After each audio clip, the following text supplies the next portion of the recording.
يؤتي الحكمة من يشاء আসসালামু আলাইকুম রহমতুল্লাহ নাহমাদুহু ওয়া নুসাল্লি আলা রাসূলিহিল কারীম আম্মা বাদ। আজকের এই দর্সে এই কিতাবের চতুর্থ বাব নিয়ে আলোচনা শুরু করব। চতুর্থ বাব হলো মাদারিসুল ইলমি ফিল করনাইনি আল আউয়ালি ওয়াস সানি আল হিজরায়াইন, যে প্রথম যে 2 শতাব্দী হিজরির যে 2 শতাব্দীর মধ্যে ইলমি মাদারিস এবং মারাকিস ছিল সেই নিয়ে আলোচনা। এই কিতাবের লেখক মোহাম্মদ বিন মাতর আজ-জাহরানি তিনি বলেন যে পূর্বেই আমি উল্লেখ করেছি যে এই বহসের মূল বিষয় হলো যে এই দিন উম্মত গ্রহণ করেছেন সাহাবায়ে কেরাম থেকে সনদের মাধ্যমে, এবং সাহাবায়ে কেরামগণ এই দিন গ্রহণ করেছেন রাসূল সাল্লাল্লাহু আলাইহি ওয়াসাল্লাম থেকে, এবং রাসূল সাল্লাল্লাহু আলাইহি ওয়াসাল্লামের নিকট রব্বুল ইজ্জা ওয়াল জালাল থেকে ওহী আসতো। রাসূল সাল্লাল্লাহু আলাইহি ওয়াসাল্লামের ওফাতের পরে সাহাবায়ে কেরামগণ বিভিন্ন শহরে চলে গিয়েছেন, এবং যে শহরগুলো ইসলামের মাধ্যমে বিজয় লাভ করেছে বসবাসের স্থান হিসেবে গ্রহণ করেছেন, এবং সেই জায়গাগুলোর মধ্যে মানুষ তাদের নিকট আসতো, ইলম গ্রহণ করত। যে সমস্ত ইলম সাহাবায়ে কেরামগণ রাসূল সাল্লাল্লাহু আলাইহি ওয়াসাল্লাম থেকে গ্রহণ করেছিলেন, ফলে প্রত্যেকজন সাহাবী এক একজন পরিপূর্ণ মাদ্রাসা বা বিশ্বকোষ হিসেবে পরিণত হয়েছিলেন হাদিসের ক্ষেত্রে, ফিকহের ক্ষেত্রে, কেরাতের ক্ষেত্রে, তাফসিরের ক্ষেত্রে এবং অন্যান্য বিষয়ে তারা প্রত্যেকজন স্বয়ংসম্পূর্ণ একটি মাদ্রাসা বা বিশ্বকোষ হয়ে গিয়েছিলেন। আলী ইবনুল মাদানী তিনি বলেন যে মাসরুক রাহিমাহুল্লাহ তিনি বলেছেন, ফলে আমি দেখেছি যে রাসূল সাল্লাল্লাহু আলাইহি ওয়াসাল্লাম এর সাহাবায়ে কেরামের সমস্ত ইলম, সমস্ত জ্ঞান 6 জন ব্যক্তির মধ্যে জমা হয়েছে, 6 জন ব্যক্তির মধ্যে শেষ হয়েছে। তারা হলেন ওমর ইবনুল খাত্তাব, আলী ইবনে আবি তালেব, আব্দুল্লাহ ইবনে মাসউদ, আবু দারদা এবং উবাই ইবনে কাব, যায়েদ ইবনে সাবিত। এরপর আমি এই 6 জনকে পর্যবেক্ষণ করেছি এবং দেখেছি এই 6 জনের সমস্ত ইলম 2 জন ব্যক্তির মধ্যে সমন্বিত হয়েছে। তারা হলেন আলী এবং আব্দুল্লাহ ইবনে মাসউদ। খতিবে বাগদাদি নিজ সনদে মাসরুক ইবনে আজদা আল হামদানি থেকে বর্ণনা করেন যে মাসরুক ইবনে আজদা আল হামদানি তিনি বলেছেন রাসূল সাল্লাল্লাহু আলাইহি ওয়াসাল্লামের ওফাতের পরে 6 জন ব্যক্তি ছিল, 6 জন আলেম ছিলেন যাদের ফতোয়াকে মানুষ গ্রহণ করত, যারা কোরআন এবং হাদিস থেকে যেগুলোকে ফরজ হিসেবে সাব্যস্ত করতেন তারা অর্থাৎ সাহাবায়ে কেরাম এবং অন্যান্যরা সেগুলোকে ফরজ হিসেবে গ্রহণ করতেন, তারা যেগুলোকে সুন্নত হিসেবে সাব্যস্ত করতেন তাদের থেকে অর্থাৎ সাহাবায়ে কেরামগণ এবং অন্যান্যরা তাদের থেকে সেটাকে সুন্নত হিসেবে গ্রহণ করতেন। তারা হলেন ওমর ইবনুল খাত্তাব, আলী ইবনে আবি তালেব, আব্দুল্লাহ ইবনে মাসউদ, উবাই ইবনে কাব, যায়েদ ইবনে সাবিত এবং আবু মুসা আশআরী। এরপর তিনি বলেন এই 6 জন ব্যক্তির মধ্যে 3 জন ছিলেন কুফার মধ্যে, তারা হলেন আলী, আব্দুল্লাহ এবং আবু মুসা, এবং বাকি 3 জন সারা বিশ্বের জন্য। আলী ইবনুল মাদানী তিনি মাসরুক থেকে আরও বলেন যে আমি সাহাবায়ে কেরামদেরকে পর্যবেক্ষণ করেছি, গবেষণা করেছি, দেখেছি যে তারা সবাই হাদিস গ্রহণ করেছেন, ইলম গ্রহণ করেছেন এবং বিলিয়েছেন, এবং তাদের মধ্য থেকে কারো থেকে একজন ব্যক্তি বর্ণনা করেছেন, কারো থেকে 2 জন ব্যক্তি বর্ণনা করেছেন, কারো থেকে 3 জন ব্যক্তি বর্ণনা করেছেন, কারো থেকে সকলেই বর্ণনা করেছেন।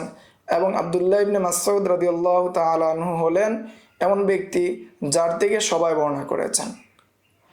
এরপর সাহাবায়ে কেরাম থেকে এই দিনকে ইলমকে গ্রহণ করেছেন তাবিঈনগণ, এরপর তাবিঈনদের থেকে এই দিন এবং ইলমকে গ্রহণ করেছেন আতবাউত তাবিঈনগণ।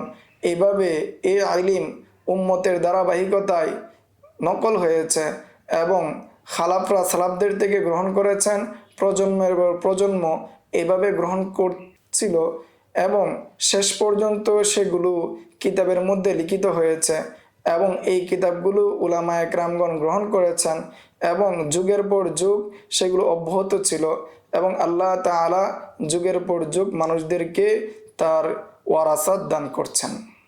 এই কিতাবের লেখক মোহাম্মদ ইবনে মাতর আজ-জাহরানি তিনি বলেন যে এই মাদারিস এবং মারাকিজ সম্পর্কে দুই ইমাম আলী ইবনুল মাদানী এবং আবু আব্দুর রহমান আহমদ বিন শুআইব আন-নাসাই যা বলেছেন তাদের বিষয়গুলোকে আমি উল্লেখ করব। তাদের অনুযায়ী এখন আমি এই প্রতিষ্ঠানগুলো মারাকিজগুলো সম্পর্কে আলোচনা করব।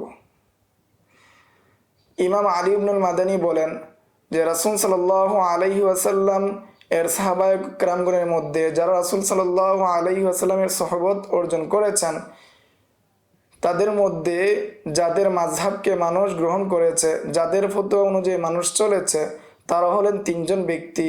তারা হলেন আব্দুল্লাহ বিন মাসউদ, যায়েদ বিন সাবিত এবং আব্দুল্লাহ বিন আব্বাস। অপর আরেক জায়গায় তিনি বলেন যে রাসূল সাল্লাল্লাহু আলাইহি ওয়াসাল্লামের সাহাবায়ে কেরামদের মধ্যে থেকে মাত্র তিনজন ব্যক্তি ছিলেন যাদের থেকে মানুষ ফতোয়া গ্রহণ করত, যারা ফতোয়া দিতেন ফিকহ এবং অন্যান্য ক্ষেত্রে। তারা হলেন আব্দুল্লাহ বিন মাসউদ, যায়েদ ইবনে সাবিত এবং আব্দুল্লাহ ইবনে আব্বাস। এই দুই নসের ভিত্তিতে ইবনুল মাদানী গ্রহণ করেছেন তিনজন ইমামকে, তিনজন ব্যক্তিকে রাসূল সাল্লাল্লাহু আলাইহি ওয়াসাল্লামের সাহাবায়ে কেরামদের থেকে তিনটি মারকাজ হিসাবে, তিনটি বিশ্ববিদ্যালয় হিসাবে বা দ্বীনের বিশ্বকোষ হিসাবে ইসলামের প্রাথমিক যুগে। ফলে মক্কা এবং মদিনা হলো যে ওয়াহির মাহবাদ, ওহী অবতরণের স্থল এবং ইসলামী রাষ্ট্রের মারকাজ বা কেন্দ্র, এমনিভাবে সেখানে ইসলামের নূর সুস্পষ্টিত হয়েছিল, ইসলামের নূর প্রকাশ পেয়েছিল এবং কিয়ামতের আগে ঈমান সেই জায়গার মধ্যেই গিয়ে আশ্রয় নেবে। আরেকটি মারকাজ হলো কুফা, যেটি ইসলামের মধ্যে সর্বপ্রথম এই শহর বিজয় লাভ করেছে ওমর রাদিয়াল্লাহু তাআলা আনহু এর খেলাফতে, এবং সেখানে প্রেরণ করা হয়েছিল বা সেখানে সফর করেছেন আব্দুল্লাহ ইবনে মাসউদ রাদিয়াল্লাহু তাআলা আনহু মানুষদেরকে দ্বীন শিক্ষা দেওয়ার জন্য। আলী ইবনুল মাদানী এই 6 জনকে নির্বাচন করেছেন কেননা তারা ছিলেন বিচার কার্য পরিচালনা করা, ফতোয়া দেওয়া, কেরাত এবং ফারায়েজের বিষয়ে মাতা বা ফারায়েজের বিষয়ে জানার ক্ষেত্রে প্রধান, এবং এই সমস্ত ব্যক্তিরা রওয়ায়াত এবং ফিকহ দুটোটাকে সমন্বয় করেছেন। এই কিতাবের লেখক মোহাম্মদ ইবনে মাতর আজ-জাহরানি তিনি বলেন যে এই যে শর্ত, এই শর্তের ভিত্তিতে আলী ইবনুল মাদানী তার পরবর্তীতে যে ছাত্ররা এসেছেন তাদেরকে বা তাদের অনুযায়ী, তাদের স্তর অনুযায়ী তবকা নির্ধারণ করেছেন। ফলে তিনি ইঙ্গিত দিয়েছেন যে তিনি দুটি বিষয়ের উপর শর্ত করে তাদেরকে সাজিয়েছেন, সেটা হলো মানে অরিফা বির রিওয়ায়াত ওয়াল ফিকহি দুনা গায়রিহিম, যারা রেওয়ায়াত এবং ফিকহকে সমন্বয় করেছিল। হাফেজ আবু আব্দুর রহমান আন-নাসাই তিনি সেই বিষয়টাকে আরও প্রশস্ত করেছেন, ওই মাদ্রাসাগুলোকে প্রশস্ত করেছেন দুটি দিক থেকে। একটি হলো যে আলী ইবনুল মাদানী যে সমস্ত মারাকিজ এবং মাদারিসগুলোকে উল্লেখ করেছেন সেগুলোর সাথে সাথে তিনি আরও উল্লেখ করেছেন যে মাদ্রাসাতুল বসরা, শাম, মিশর এবং খোরাসান। দ্বিতীয়ভাবে উল্লেখ করেছেন যারা প্রসিদ্ধ ছিলেন রেওয়ায়াত এবং ফিকহের দিকে বা ফিকহের মধ্যে, তারই সাথে সাথে তিনি উল্লেখ করেছেন যারা শুধু ফিকহের মাধ্যমে প্রসিদ্ধ ছিলেন কিন্তু রেওয়ায়াতের ক্ষেত্রে ততটা প্রসিদ্ধ ছিল না এবং রেওয়ায়াতের মধ্যে তেমন তাদের মুশারাকাত ছিল না। যেমন মাদ্রাসাতু আবি হানিফা ফিল কুফা, ইমাম আবু হানিফার মাদ্রাসা ছিল কুফায়, এবং অন্যান্যরা যাদের নমুনাগুলো তিনি উল্লেখ করেছেন কুফাবাসীদের আহাল থেকে। যাদের নমুনা হিসেবে তিনি উল্লেখ করেছেন মক্কা এবং বসরা, শাম এবং অন্যান্য শহরের অধিবাসীদের থেকে।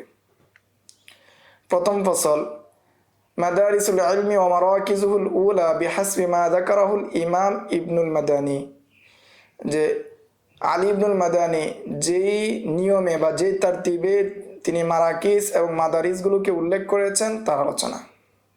প্রথম মাবাহাস, যে সমস্ত আইম্মাগণ রেওয়ায়াতের মাদার ছিলেন বিভিন্ন শহরে তাদের আলোচনা। তাদের সম্পর্কে আলী ইবনে আবদুল্লাহ আল মাদানী ওনার ওফাত 234 হিজরিতে তিনি বলেন যে আমি ইসনাদকে লক্ষ্য করেছি, সনদকে দেখেছি, এই সনদগুলো ঘুরে ফিরে 6 জন ব্যক্তির মধ্যে গিয়ে শেষ হয়। তারা হলেন মদিনার মধ্য থেকে 1 নম্বর ইবনে শিহাব, তিনি হলেন মোহাম্মদ ইবনে মুসলিম ইবনে আবদুল্লাহ ইবনে শিহাব, তার কুনিয়ত হলো আবু বকর, তিনি 124 হিজরিতে মৃত্যুবরণ করেন। মক্কা থেকে বা মক্কার অধিবাসীদের থেকে 2 নাম্বার আমর ইবনে দিনার, তিনি হলেন মাওলা জামহিন এবং তার কুনিয়ত হলো আবু মোহাম্মদ, তিনি 126 হিজরিতে ইন্তেকাল করেন। 3 নম্বরে বসরাবাসীদের থেকে হলেন কতাদা বিন দিমা সাদুসি এবং তার কুনিয়ত হলো আবুল খত্তব এবং তিনি 117 হিজরিতে ইন্তেকাল করেন। 4 নম্বর ইয়াহিয়া বিন আবি কাসির, তার কুনিয়ত হলো এবং তিনি 132 হিজরিতে ইয়ামামাতে ইন্তেকাল করেন। 5 নম্বর কুফাবাসীদের থেকে আবু ইসহাক, তার নাম হলো আমর ইবনে আবদুল্লাহ বিন উবাইদ, তিনি 129 হিজরিতে ইন্তেকাল করেন আর তিনি হলেন সাবিঈ বা সাবি নামে প্রসিদ্ধ। 6 নম্বর সুলাইমান বিন মেহরান, মাওলা বানি কাহেল বানি আসাদ, তার কুনিয়ত হলো আবু মোহাম্মদ, তিনি 148 হিজরিতে ইন্তেকাল করেন। তিনি অত্যন্ত সুন্দর ছিলেন, তিনি হলেন আমাশ। এবং এই 6 জন থেকে যাদের উপর মাদারে আলিম বা মাদারে ইসনাদ হয়, মদিনাবাসীদের থেকে হলেন 1 নম্বরে মালিক বিন আনাস বিন আবি আমর আল আসবিহি, তাকে বনি তাইমের মধ্যে গণ্য করা হয়, তিনি 179 হিজরিতে ইন্তেকাল করেন এবং তিনি ইবনে শিহাব জুহরি থেকে হাদিস শুনেছেন। 2 নম্বর মোহাম্মদ বিন ইসহাক বিন ইয়াসার, মাওলা বানি মাখরমা, তার কুনিয়ত হলো আবু বকর, তিনি 152 হিজরিতে ইন্তেকাল করেন, তিনি ইবনে শিহাব এবং আমাশ থেকে শুনেছেন। 3 নম্বর মক্কাবাসীদের থেকে আব্দুল মালিক বিন আব্দুল আজিজ বিন জুরাইজ, মাওলা লি কুরাইশ, তার কুনিয়ত হলো আবুল ওয়ালিদ, তিনি 151 হিজরিতে ইন্তেকাল করেন। 4 নম্বর সুফিয়ান বিন আয়াইনা বিন মাইমুন, মাওলা মুহাম্মদ বিন মাজাহিম আখু দহাক বিন মাজাহিম আল হিলালি, তার কুনিয়ত হলো আবু মুহাম্মদ, তিনি 198 হিজরিতে ইন্তেকাল করেন। তিনি ইবনে শিহাবের সাথে এবং আমর ইবনে দিনারের সাথে এবং আবু ইসহাক এবং আমাশের সাথে সাক্ষাৎ করেছেন। 5 নম্বর বসরাবাসীদের থেকে সাঈদ বিন আবি আরুবা, মাওলা বানি আদি বিন ইয়াশকার, তিনি হলেন সাঈদ বিন মাহরান, তার কুনিয়ত হলো আবু নদর, তিনি 158 অথবা 159 হিজরিতে ইন্তেকাল করেন। 6 নম্বর হাম্মাদ বিন সালামা, লেখক বলেন আমি ধারণা করি তিনি হলেন মাওলা লিবানি সুলাইমান, তার কুনিয়ত হলো আবু সালামা, তিনি 166 হিজরিতে ইন্তেকাল করেন। 7 নম্বর আবু আওয়ানা, তার নাম হলো অদ্দহ, তিনি মাওলা ইয়াজিদ ইবনে আতা আল ওয়াসিতি, তিনি 175 হিজরিতে ইন্তেকাল করেন। 8 নম্বর শুবা বিন হাজ্জাজ আবু বাস্তম, মাওলা আশাফির, তিনি 160 হিজরিতে ইন্তেকাল করেন। 9 নম্বর মামার বিন রশদ, তার কুনিয়ত হলো আবু আরওয়া, মাওলা হাদানি, তিনি ইয়েমেনে 154 হিজরিতে ইন্তেকাল করেন।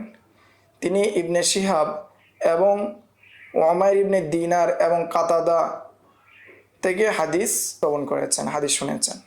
তিনি ইবনে শিহাব, আমর ইবনে দিনার, কাতাদা থেকে শুনেছেন এবং ইয়াহিয়া ইবনে আবি কাসির এবং আবু ইসহাক থেকে হাদিস শুনেছেন। 10 নম্বর কুফাবাসীদের থেকে সুফিয়ান ইবনে সাঈদ আস-সাউরি, তার কুনিয়ত হলো আবু আবদুল্লাহ, তিনি 161 হিজরিতে ইন্তেকাল করেন। 11 নম্বর শামবাসীদের থেকে তিনি হলেন আব্দুর রহমান বিন আমর আল আউজাঈ, তার কুনিয়ত হলো আবু আমর, তিনি 157 হিজরিতে ইন্তেকাল করেন। 12 নম্বর আহলে ওয়াসিদ থেকে হাশিম বিন বাশির, মাওলা বানি সুলাইম, তার কুনিয়ত হলো আবু মুআবিয়া, তিনি 183 হিজরিতে ইন্তেকাল করেন। এতপর এই 12 জনের আইলিম পৌঁছে 6 জনের নিকট বা 12 জনের আইলিম বা 12 জনের মাদার পৌঁছে 6 জনের নিকট। 1 নম্বর ইয়াহিয়া বিন সাঈদ আল কত্তান, তার কুনিয়ত হলো আবু সাঈদ, তিনি হলেন মাওলা লিবানি তাইম, তিনি 198 হিজরিতে ইন্তেকাল করেন। 2 নম্বর ইয়াহিয়া বিন জাকারিয়া বিন আবি জায়দ, তার কুনিয়ত হলো আবু সাঈদ, মাওলা লিহামদান, তিনি 182 হিজরিতে ইন্তেকাল করেন। 3 নাম্বার ওয়াকি বিন জাররাহ বিন মুলাইহ বিন আদি বিন ফার্স, তার কুনিয়ত হলো আবু সুফিয়ান, তিনি 197 হিজরিতে ইন্তেকাল করেন। 4 নাম্বার আবদুল্লাহ বিন মুবারক, তিনি হলেন হানজলি, তার কুনিয়ত হলো আবু আব্দুর রহমান, তিনি 181 হিজরিতে ইন্তেকাল করেন। 5 নাম্বার আব্দুর রহমান বিন মাহদি আল আসদি, তার কুনিয়ত হলো আবু সাঈদ, তিনি 198 হিজরিতে ইন্তেকাল করেন। 6 নাম্বার ইয়াহিয়া বিন আদম, তার কুনিয়ত হলো আবু জাকারিয়া, মাওলা খালিদ বিন আবদুল্লাহ বিন উসাইদ, তিনি 203 হিজরিতে ইন্তেকাল করেন। এই ছিল মাদারিসুল ইলমি ফিল করনাইনি আল আউয়ালি ওয়াসানি আল হিজরায়াইন, এই 2 শতাব্দীর মাদ্রাসার ভূমিকা এবং প্রাথমিক কিছু আলোচনা। আসসালামু আলাইকুম ওয়া রাহমাতুল্লাহ। ومن يؤت الحكمة فقد أوتي خيرا كثيرا وما يذكر إلا أولو الألباب.